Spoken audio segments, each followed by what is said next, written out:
but something tells me they're never going to be allowed to just spill the beans. Because then they have to admit they lied, in my opinion.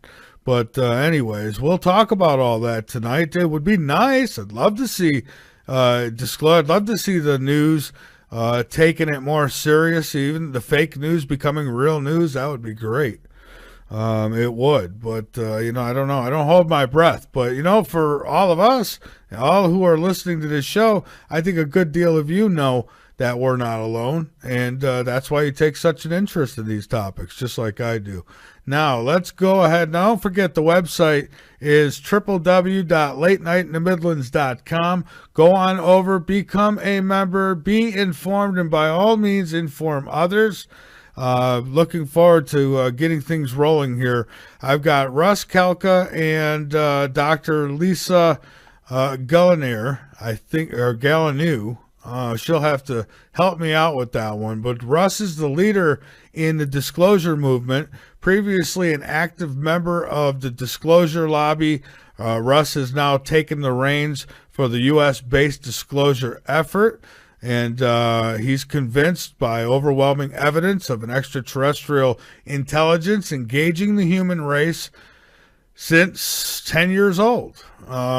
He's come to the final conclusion that the only thing that will save this planet from self-destruction and allow the human species to advance our development amongst the stars is the formal acknowledgement of an extraterrestrial presence.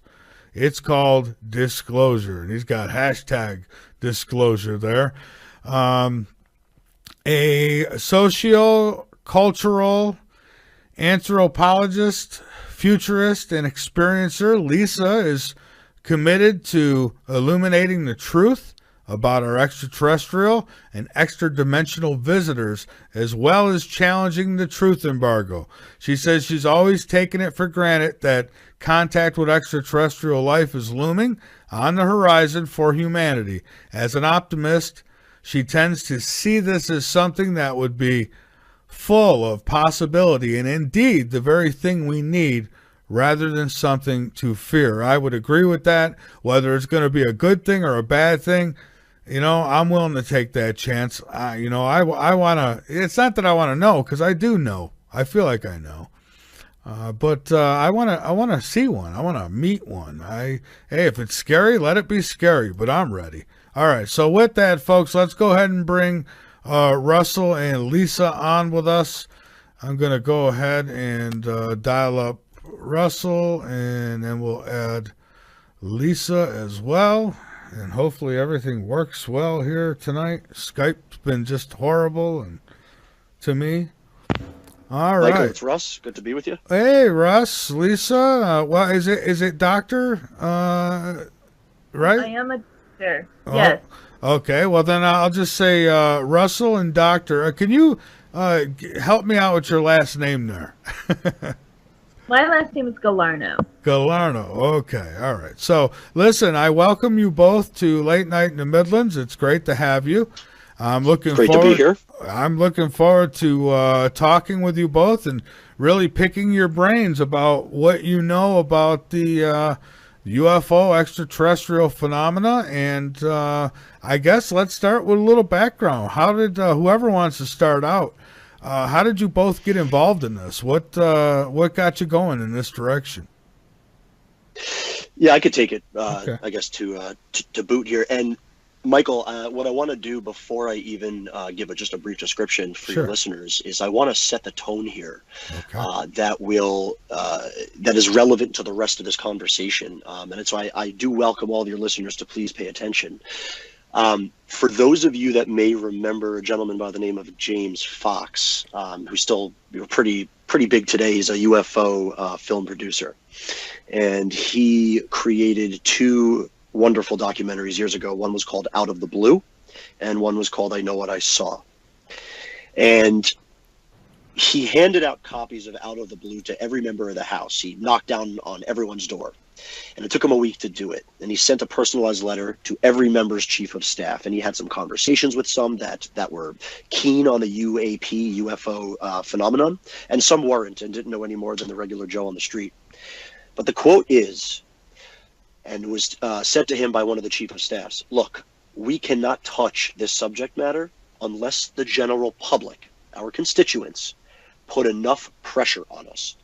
Only then can we take action in helping to assemble the administration. So I just want everyone to take that and put that in their back pockets and understand that the public is one of the keys to unlocking this initiative. I am 31 years old. I am a business development executive in the marketing and advertising space, primarily for technology and SaaS platforms. SaaS is software as a service. My interest level in this issue dates back to when I was about 8 or 9 years old. My mother has been a science teacher for a very long time, so one can say that the sciences course throughout my veins and my blood.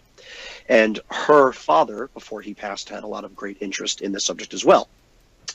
So one night we sat down, we watched Close Encounters of the Third Kind and E.T. on 2 separate occasions, and the mystique behind those 2 movies is what got my attention.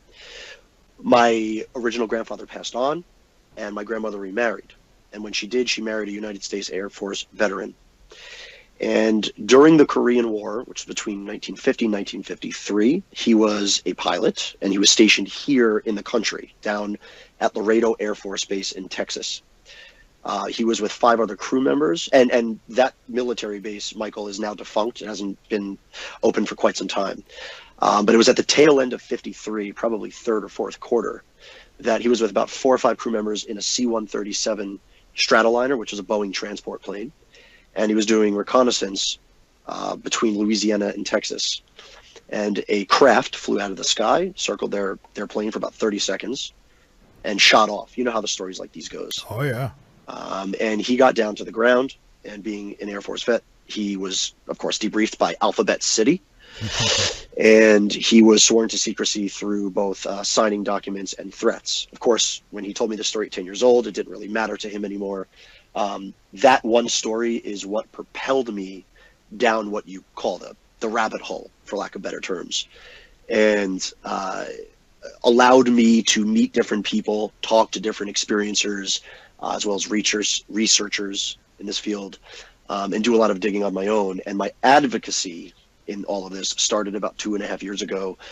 You may recall a group on Facebook that was part and parcel to supporting Steve Bassett and his work in PRG. That group was called the Disclosure Lobby, which is now shut down. I was not the administrator behind that, but I was a very large part of that group. And did Facebook shut it down, or did whoever was running it? It was the moderator that shut that down to go off and do other things. I see. And that's okay. That's okay. Maybe it was a signal for a new group, a new blood, a new face of disclosure to come out, and that's exactly what we're doing. And we're going to get into what the disclosure activists are all about during this call, and where we're going. But yeah, that's just a brief kind of introduction, break the ice on my experiences to date. All right, and Doctor, how about you? What got you going in this direction? I mean, you know, it's quite the rabbit hole. It is. And so I was born in 1969, and I grew up in the 70s and 80s and was exposed to all sorts of things, science fiction and paranormal and the mysteries of the cosmos and our planet. And I was always fascinated by all of those things. I'm actually an experiencer myself, although I'm also a professional researcher. I'm an anthropologist and a futurist. But I had my first contact experience at the age of 5, which I was not expecting, as you can imagine. I woke up in the middle of the night to find that there were a couple of glow-in-the-dark beings standing at the foot of the bed. It was sort of a man and a woman, and they were adults, and I was a child. And I recall they seemed to be dressed in sort of very fancy outfits, almost something that looked Victorian. But they were absolutely lit up from the inside, and they just stood at the end of the bed for about 5 minutes. They didn't say anything. There was no telepathic communication. There was nothing other than these 2 glow-in-the-dark beings staring at me. So at one point I poked my mother, because I was actually in bed with her, and I said, "Mom, there are a couple of people standing at the end of the bed, and they're staring at me." And I was actually indignant about it. I was like, well, if you're going to stand there, why don't you say something, kind of thing. And my mother said, oh, they're your guardian angels. Go to sleep. Don't worry about it. And I said, oh, okay. So I just went to sleep with them still standing there. And around the same time, I had a bunch of other things happen as well. I was, very visually sensitive to energies and things like that. So I would lay in my bed at night and see all of these sort of energies and streaks of light and things flying around the bedroom. And, of course, this was my normal. So I didn't think too much about it. I assumed that, this happened to everyone. So fast forward till I was about 15, and I had an out-of-body experience as well during sort of a meditation. It was a bit like a lucid dream.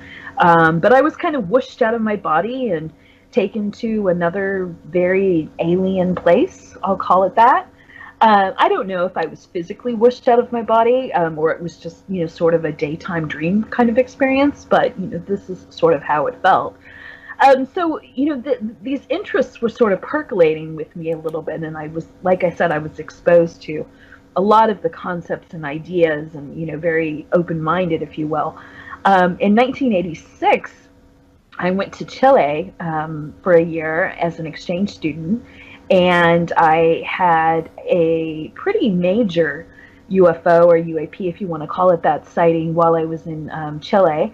It was exciting enough that I woke up the entire household at 3 o'clock in the morning to try and get everybody to go outside to see this thing that I'd been watching for about a half an hour. It was a large orange orb, and it was stationary part of the time, and then a few times it would disappear and reappear somewhere else, kind of in my field of vision.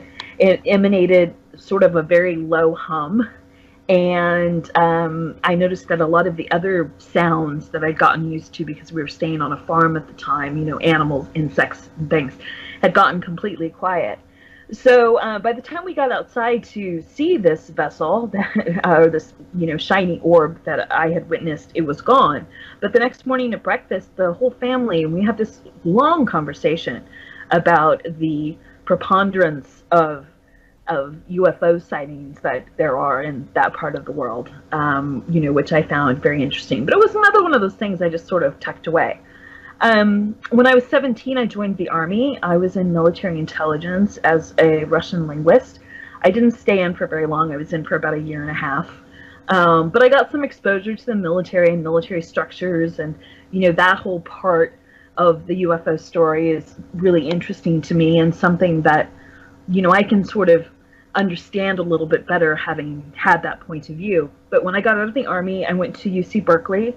I began as a linguistics and Slavic languages and literatures major, and later changed my major to anthropology. But in the meantime, I had found an engineering professor at UC Berkeley who was working on ufological topics, and I spent quite some time working with him, and I was transcribing interviews from people like Travis Walton, actually Travis Walton's polygraph tests, and various things like this. But I kind of continued with my career, which, I ended up in the tech industry. I've been working in the tech industry for about 25 years at this point.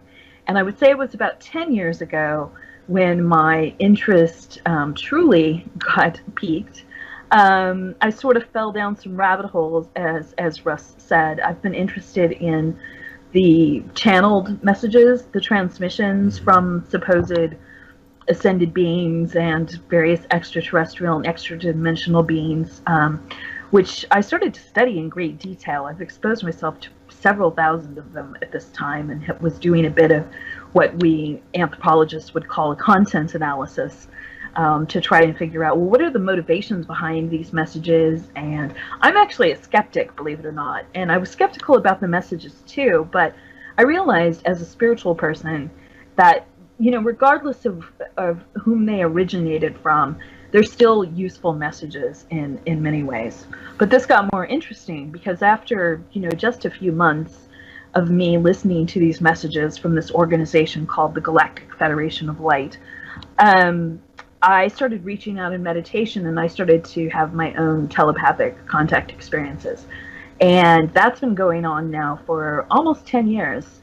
And I have several beings that I talk to on a daily basis about all sorts of things. I mean, they were just talking to me earlier about new leaks from WikiLeaks and how I need to go look for this thing and, all of this. So I'm knee deep in the experiencer world, as well as looking at the phenomenon from a more scientific perspective, which really interests me as well.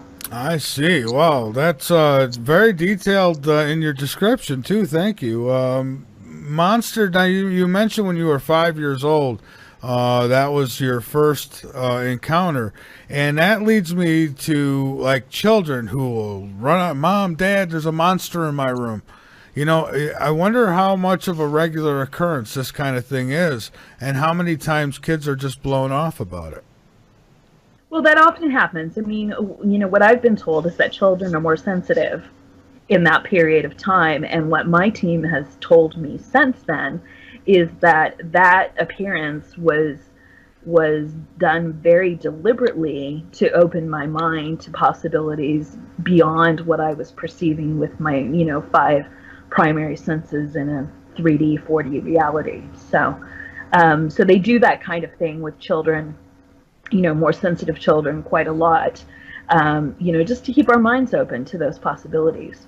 It was an unforgettable experience, I can tell you that. I mean, even at that age, I knew it was very strange. Oh, I bet it was. Now, the whole out-of-body thing, now, that's something that I've been very curious about as to whether sometimes in these abductions, if that's how they do it, rather than taking the whole physical person, might they take you out of your body? And if they do, as a child, do they sometimes try to put you in a familiar surrounding so that you feel comfortable? Like they might take you out of your house, and maybe you're on the ship, but you don't know you're on the ship. You think you're just in your room.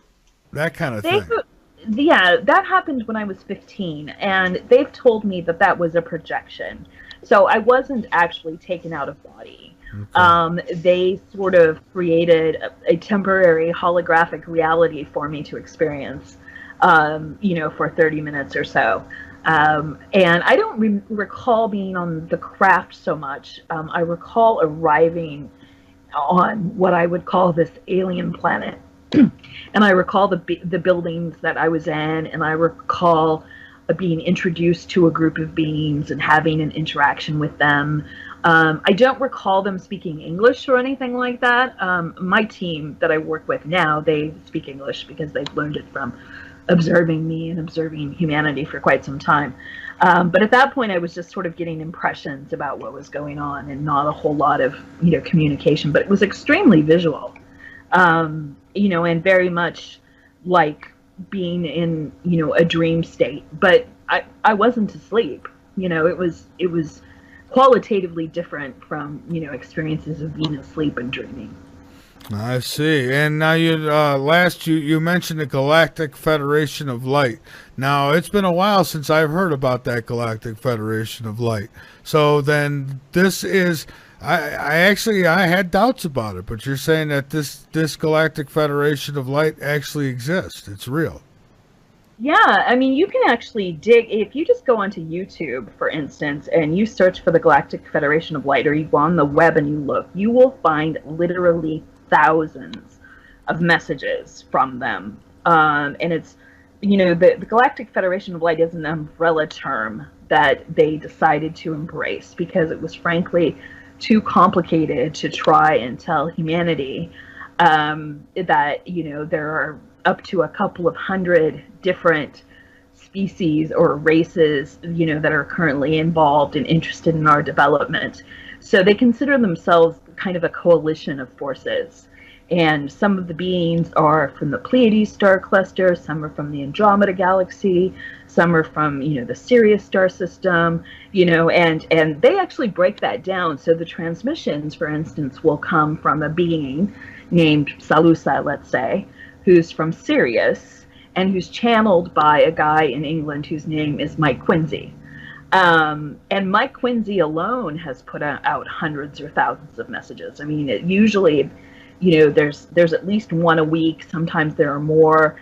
They've definitely been increasing in frequency, and so there are probably 20 or 30, maybe more, messages that come out each week that are affiliated with this loose coalition of beings who refer to themselves as the Galactic Federation of Light. Wow. Now, is this the same one that I've heard that apparently is supposed to be led by Lucifer, or is that just some kind of internet gossip? That was one attempt to debunk the Galactic Federation of Light. I can tell you, as a skeptic and a researcher myself, when I, went down the rabbit hole and started listening to channeled messages by this entity called Salusa from Sirius, I went looking for, let's see if it's a hoax. Let's see if, anyone has called BS on this, and, what do they have to say? And there have been a couple of attempts, but I can tell you that phenomenon alone, 95% of it is just message after message after message that are very positive in nature and very spiritual in nature. And they do give tangible information, and they talk about things that are happening, say, geopolitically in our world. But most of the messages are about increasing individual consciousness and contributing in more positive ways to raising the entire consciousness of the planet. And that's what got my attention. I decided, you know what, I don't care if this is coming from ET or not. It's good, useful stuff for someone on a spiritual journey.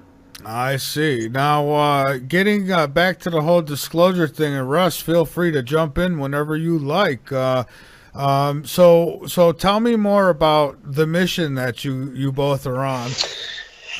Sure.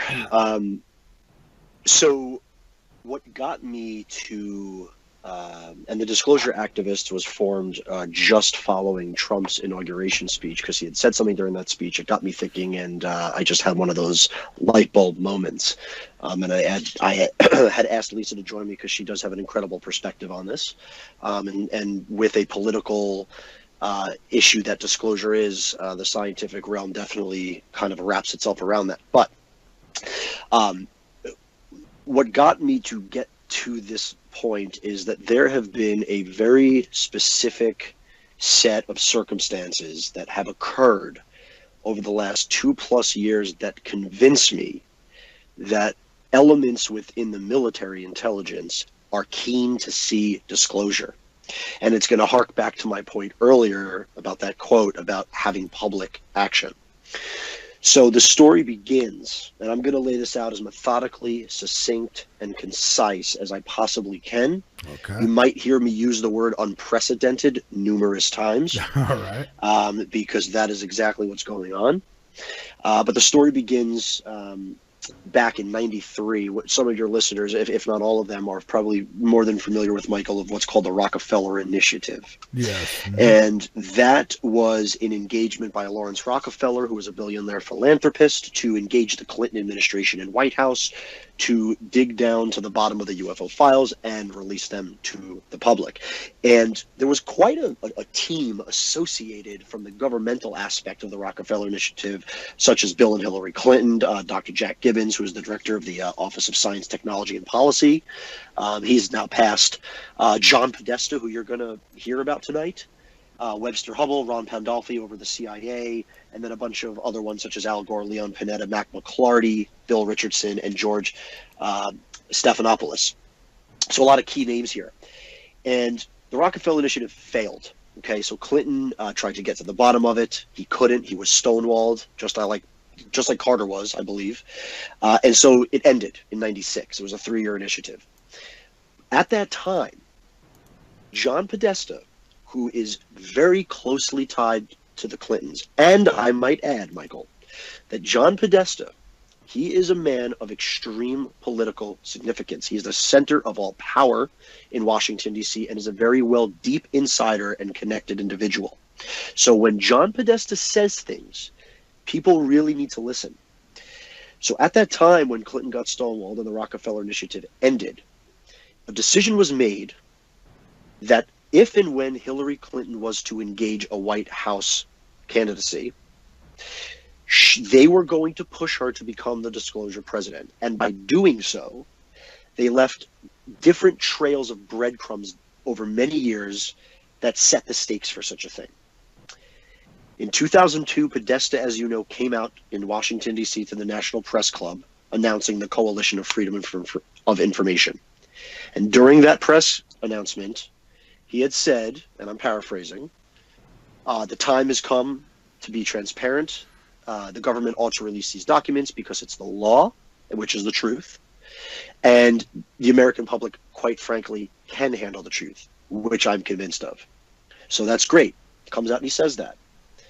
A year goes by, and on October 23rd, a year and a day later, Podesta comes back out again to the National Press Club for the Coalition of Freedom of Information and says the exact same thing. Fantastic. 2004 comes, and then Governor Bill Richardson, who was part of the Rockefeller Initiative, talks a little bit about the Roswell Dig Diaries, which is a book, and he wrote the foreword to it and, called for the U.S. Air Force's reinvestigation of Roswell. In 2005, Bill Clinton goes to Hong Kong and sits down and talks about how he approached this and was stonewalled.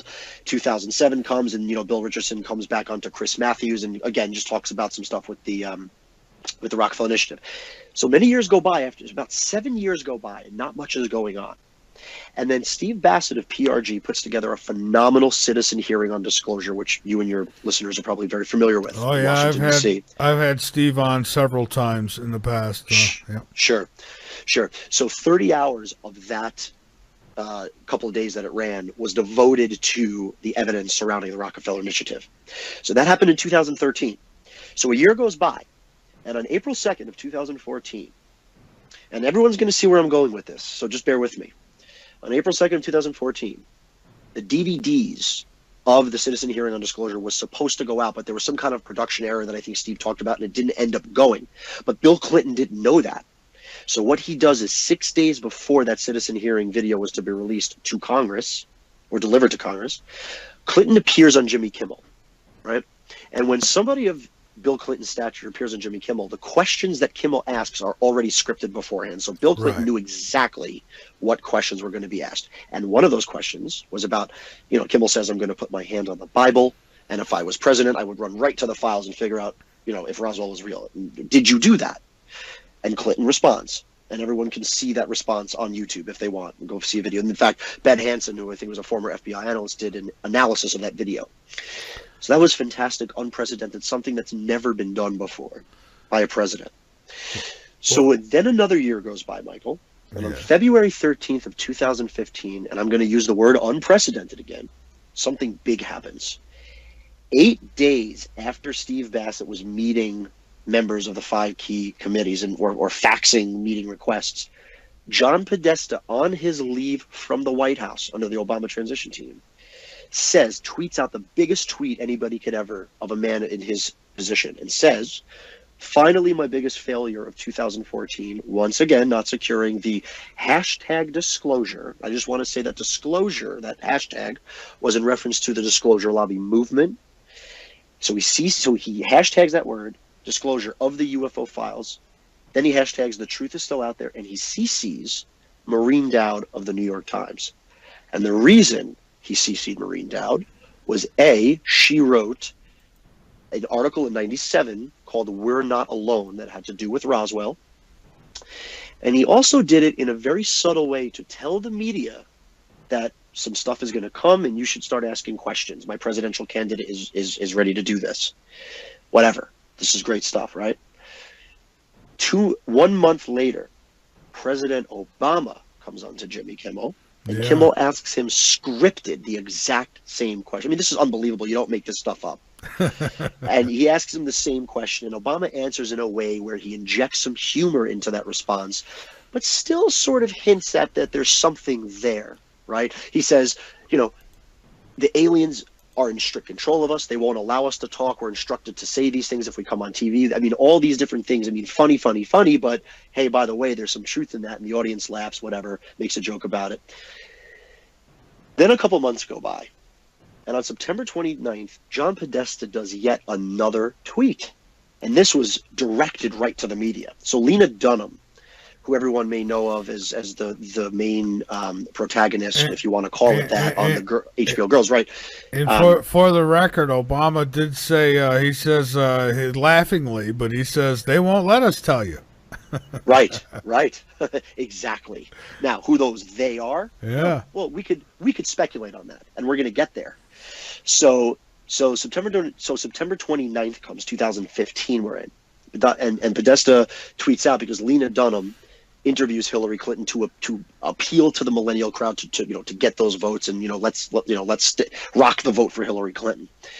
And she doesn't ask her about aliens. So what Podesta does is he tweets out and he says, "Great interview, Lena Dunham, but Lena, ask her about aliens next time." 2 exclamation points. Hashtag the truth is still out there, and he CCs Hillary Clinton. Okay? So then October 6th comes, and exactly 1 week before Hillary's first critical Democratic debate, Clinton comes on to Stephen Colbert.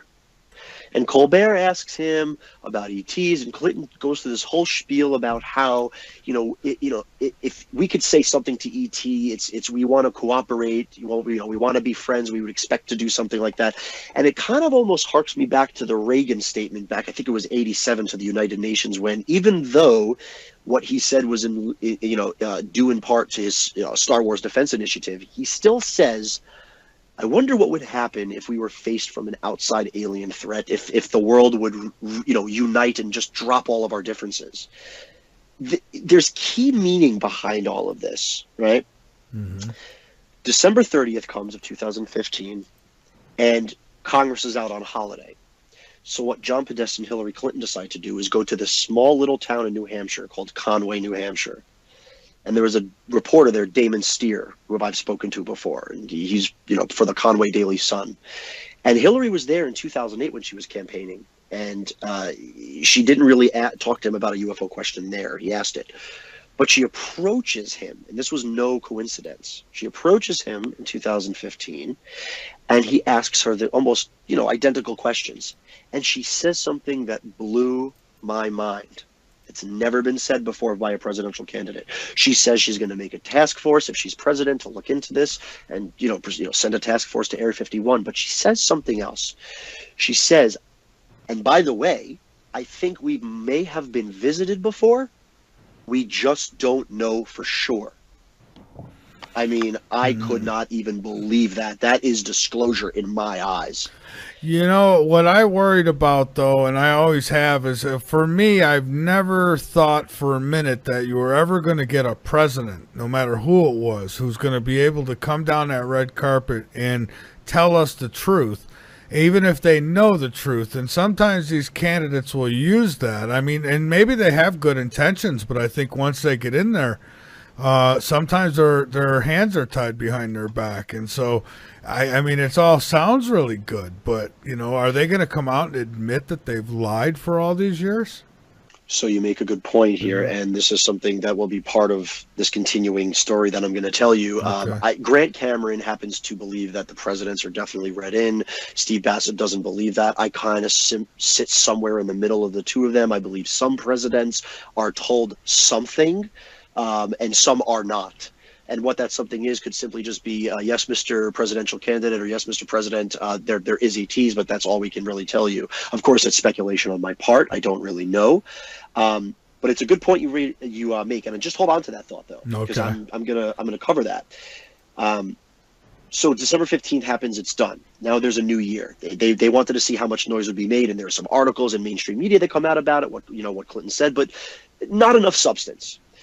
February 11th, well, let me just back up. January comes, 2016, and the X-Files returns to television, and to that point, the great show. And I think it's Chris Carter who actually writes the script. I may have the name wrong, but the first episode comes and drops a truth bomb, on everybody. But besides the point, something else has never been done before. Unprecedented, Michael. The Central Intelligence Agency comes out for the first time in, I can't even remember how long, an agency that has always used disinformation tactics to discredit UFO believers. And they come out on Twitter hyping the X-Files. And they put out, and they hashtag out the word flying saucer, something that we haven't really heard in a while. We always hear the term UFO, which has now got a new nomenclature, as Hillary likes to call it, UAP, unidentified aerial phenomenon. But they come out and they tweet 10 documents that would be appealing to Mulder and Scully if they were to investigate flying saucers. I mean, This is fascinating stuff. And the fact that they did almost a 360 turnaround on this, again, very unprecedented. So a month later in February, Obama comes back on TV. And this time he goes to the Ellen DeGeneres show. And there was a 6-year-old girl by the name of Macy, who a lot of people and your listeners might recall is a very intelligent little girl, very sweet. And she remembers all of the presidents and can recite them back. I mean, it's pretty cool stuff. But she quizzes him on what's called, the Book of Secrets, and asks him whether aliens are real. Now, this is his response, and I'm quoting this. "We haven't actually made direct contact with aliens yet." So 2 things here. One, that's the wrong answer. Right, we actually have made direct contact. There's a plethora of evidence out there, and Lisa, at some point on this call, I would like her to talk about that scientific perspective. But he says the word direct. What does that mean? He could have said, "We haven't made contacts at all." I mean, we don't even know if they're even real. He just says, "We haven't made direct contact," which to me means, did we make indirect contact with aliens? That's right. So he was very careful. And when a president says something, he has to be careful with what he says. So the fact that he didn't even use the word contact at all was very appealing to me and caught my ears. So many months pass, and Podesta comes on different platforms and stages. He goes to Vegas. He's interviewed by Steve Celebes, and reaffirming Clinton's thing about going into Area 51 and looking into the ET issue. Then Clinton goes on to Kimmel and finally gets asked the same thing, and she's going to look into it and was very serious about it. So there's a couple things that happen, right? Now, something else happens after all of this stuff. Clinton loses, right? She's got a disgraced president of a husband, right? And she's also got a disgraced presidential election that she just lost. 2 days after Clinton loses the election, and Steve might have alluded to this on your show at some point, but Steve, being in the business for 20 years and vetting a lot of people and forming a lot of relationships, gets an encrypted text message on what's called the Signal app. I actually have it on my phone as well. It's a text end-to-end encryption when you're texting somebody. And this person, who's known to Steve Bassett, works directly at the Pentagon in the USAP programs, unacknowledged special access programs, where the ET issue sits. And it just so happens that this person is within this group. Let's just use the word Majestic 12 just to kind of give context. They sit in this group at military intelligence at the Pentagon that is specifically responsible for managing the ET issue. And I don't have the text message in front of me, so again, I have to paraphrase. But from what I recall, this person texted Steve in a one-directional text that said, "We're ready for this. If you can create a situation where the SecDef, i.e. the Secretary of Defense, is approached," and he didn't refer to who should be approaching him, "then once the Secretary of Defense is approached, a situation can be created where the Secretary of Defense doesn't know anything about the ET issue. They're not read in. So that's when the Secretary of Defense will get asked by the ET issue. He'll turn back around to the people that work under him in the Pentagon and say, well, can someone tell me what the hell is these people talking about with the ET issue? Is there something going on?" That's when this person said to Steve, "We are ready to support the Secretary of Defense with the resources that he needs to cut a deal with the White House and make the disclosure announcement. We want it done under Obama." Now, he didn't say that they did not want it under Trump. They were just hoping Obama would do it. And that's why a lot of the disclosure lobby movement was focused on trying to get Obama to do it. But he did it. That's fine. But the fact that this Pentagon person said that is not only bizarre, but it's extremely telling about the hearts that are changing within the military. Now, here's something else your listeners may know. So your listeners may have heard some of these things I'm saying in bits and pieces. I'm going to tie this all together cohesively. As you know, the whole is greater than the sum of its parts, Michael, as the saying. Okay, well, Aristotle said that. I'm not rushing you, so go ahead. I want details. Sure. Yeah. No, and detail is good. Yes. So the guy says this to Steve. That's fantastic. Now, we have an organization that Lisa referred to earlier, about 20 minutes ago, WikiLeaks. WikiLeaks happened to break in or get John Podesta's emails. Now, I am convinced it wasn't the Russians at all. That was just smoke and mirrors. I happen to believe that there is a group inside the Pentagon. Let's call them the Alliance, if you will. I'm just trying to come up with easy terms here. These are men and women. I know a lot of people have disregard and disrespect for our government because they think that they're extremely corrupt, and there are elements that are. But people need to understand that there are good people in military and the Pentagon. And so I believe that there's a group of people in the Pentagon that manage all this that wanted to not see Clinton get into office. They didn't want any kind of dynasty running the country. And so they are the ones, the Americans, that gave WikiLeaks Podesta's emails. Now, the interesting thing about Podesta's emails is this. What we learned is that a guy by the name of Tom DeLonge, who is a rocker from Blink-182. He was the lead singer. Most of your listeners should be aware of who Blink-182 is. I grew up listening to them. They're a punk rock band, or let's say alternative rock. Yeah. They weren't my first choice of music, but they were talented. And so Tom DeLonge leaves Blink-182 to pursue the UFO issue because he's got a lot of passion, kind of like myself.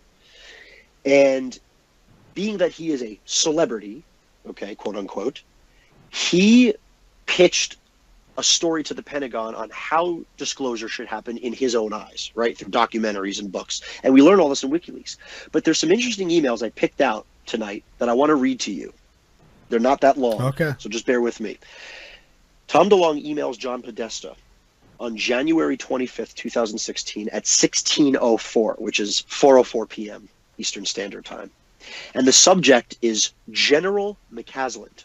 Now, this is what it says, and I'm quoting this. He mentioned he's a skeptic, and skeptic is in quotes. He's not. I've been working with him for 4 months. I just got done giving him a 4-hour presentation on the entire project a few weeks ago. Trust me, the advice has already been happening on how to do all of this.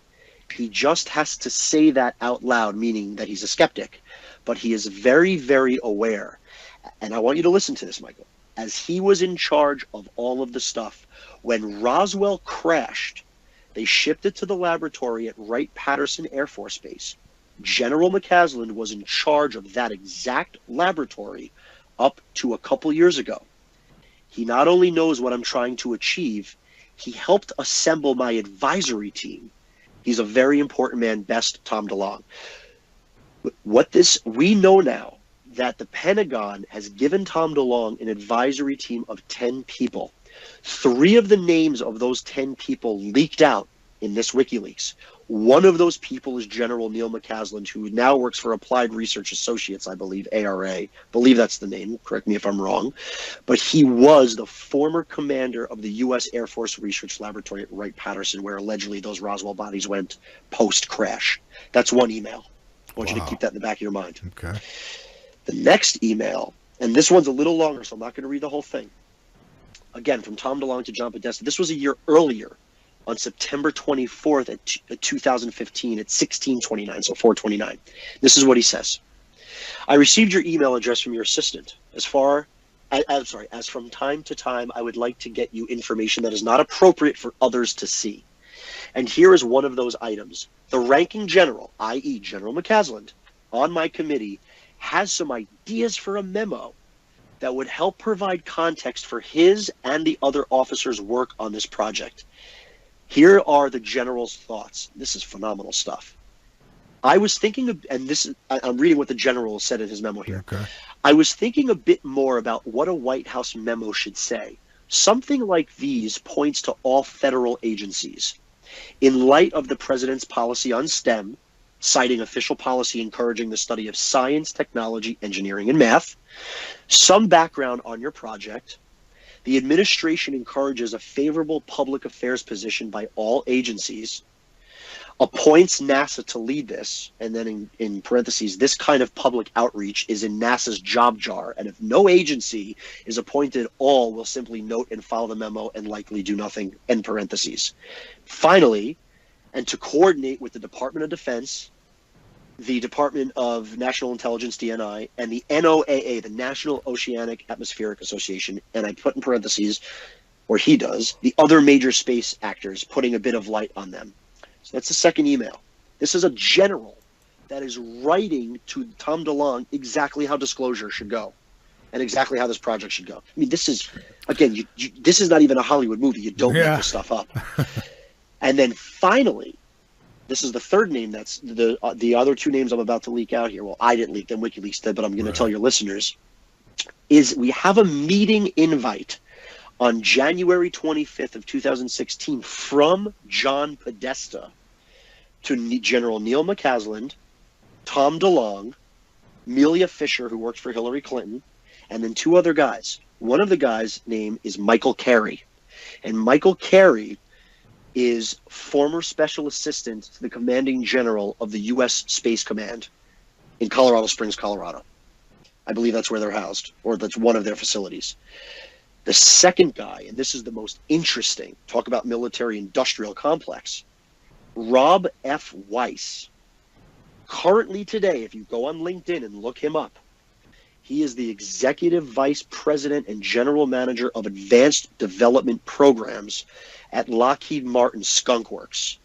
Not only is Lockheed Martin the #1 military defense contractor in the world, but Skunk Works is the secret research R&D development arm that is known to have reverse engineered alien crafts.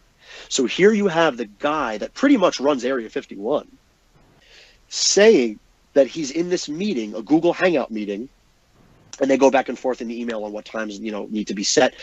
Unprecedented stuff, Michael. And there's actually an email that I'm not going to read, but Rob Weiss of Lockheed Skunk Works actually emails DeLonge asking him for an update on this project. And Michael Carey wrote the foreword to Tom DeLonge's book, Secret Machines.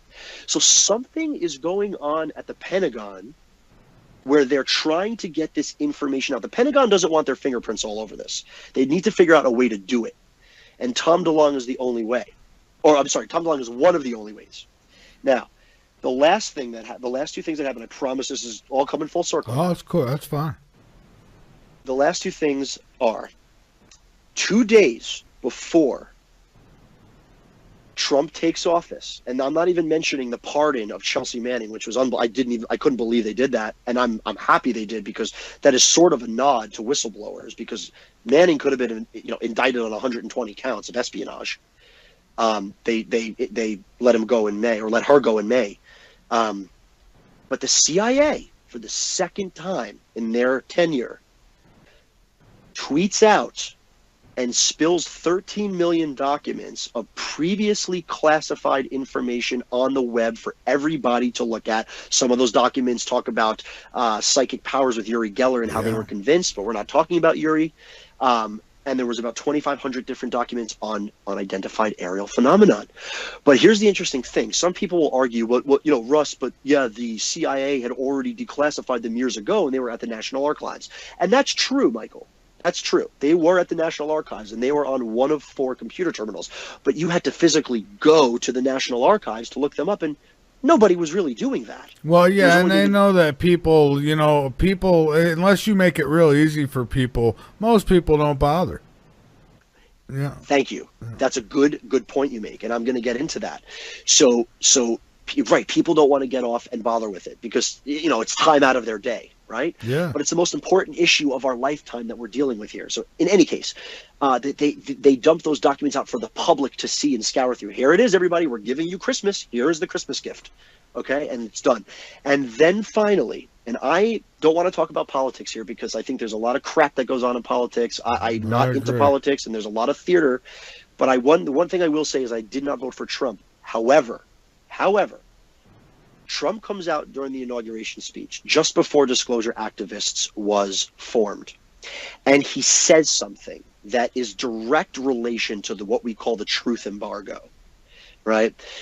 So the truth embargo, by the way, means that the government never really covered these things up, right? They just discredited them and they embargoed them, similar to, like, Bassett likes to make the analogy to Cuba. There was an embargo up until recently on Cuba. We know it's there. We're not going to talk about it. We're not going to go there. It's similar to the UAP phenomenon. Yes, there's things there, but we're not going there. We're not touching that. So they use discredit to do it. But he comes out, Trump, and he says this: "We're standing at the birth of a new millennium, ready to unlock the mysteries of space, to cure the Earth of its diseases, and to invest in technologies, industries, and there was another word he used, of the future. That is directly what the truth embargo is about. Now, Trump and Bannon and all of them, as crappy as politicians as they may be, at least half the Americans think so, they're not stupid people. And they certainly know that there was a big disclosure movement. And there's certainly, at least you could allude to this a little later, but there's a lot of money to be made in space. So there is a very distinct possibility that if the public, we the public, can get up off of our asses and be activists for the greatest story of humankind, which is what we're trying to do here, that will give us a way to push the media and get unleashed, because those editors at these big institutions are holding these journalists tight. That'll give them enough, for lack of better terms, ammunition to get up and go talk to the Pentagon and dig into this issue. And once the media does that, it's all over. So the Russell, two key I would like to make one other point about Trump that I think is relevant. You know, part of the problem with disclosure is that once the government goes on the record about a lot of things that have happened over a number of decades, some of which involve collusion with whom we might call negative ETs, you know, allowing, for instance, the abduction phenomenon to continue while certain powers that be were receiving technological advances, you know, that were well before their time. You know, if you've worked in government for any length of time and have become president of the United States, you to some degree are complicit. The thing that's different in this particular case is that Trump has never worked in government before. That's correct. So Trump could be in a position, and I didn't vote for Trump either, but he could be in a position where he will say, look, none of this is my fault, and I'm going to be the hero, right? Because he likes to be the hero. I'm going to be the hero, and I'm going to be the one who is finally going to tell our citizens what's been going on. Because if you think about part of Trump's platform and, you know, a lot of these recent actions against immigrants and these sorts of things are related to the safety of the American people. And I can definitely see a scenario in which Trump will be the hero, right? If he digs into these narratives, you know, which I think he will, and that's part of our effort, of course, with our petition. And, you know, there have been other petitions and other sorts of public pressure put on Trump and his administration to start asking those questions. And I think, like you said before, there is a lot of money to be made in space. I just read an article today about one mission to, you know, check out one asteroid that could result in quadrillions, was the number that was used, of dollars in revenues from mineral mining and these sorts of things, not to mention space tourism and then, you know, the possible militarization of space. You know, Trump wants to build a wall with Mexico. I can imagine, you know, he may go back to the Reagan era and say, you know, we need to go full bore with you know, the Star Wars missile systems and all of these kinds of things. So that's kind of the narrative that I can see potentially happening and how he would explain it to the public. Guys, hold them thoughts right there. I want to pick right back up on this, but we do have to take a break. So not cut the conversation off. I want to pick back up on it. I think it's very interesting. And, you know, I agree. You know, why not? If anybody presidential, that is, was going to come out and spill the beans, why not use a guy who's not been in politics? And, you know, yeah, I could see that. So let's take a break here, folks.